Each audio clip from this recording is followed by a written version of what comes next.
Green morning asthma, bronchitis, sinus आदि बीमारियों से ना जाने आज कितने लोग परेशान हैं।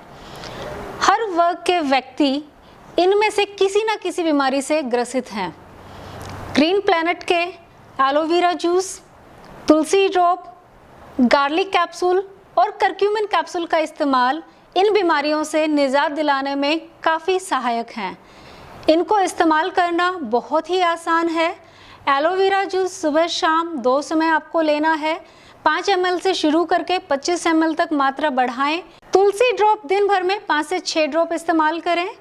करक्यूमिन कैप्सूल और गार्लिक कैप्सूल दिन में 2 बार, यानी कि एक सुबह लेना है, एक रात को लेना है।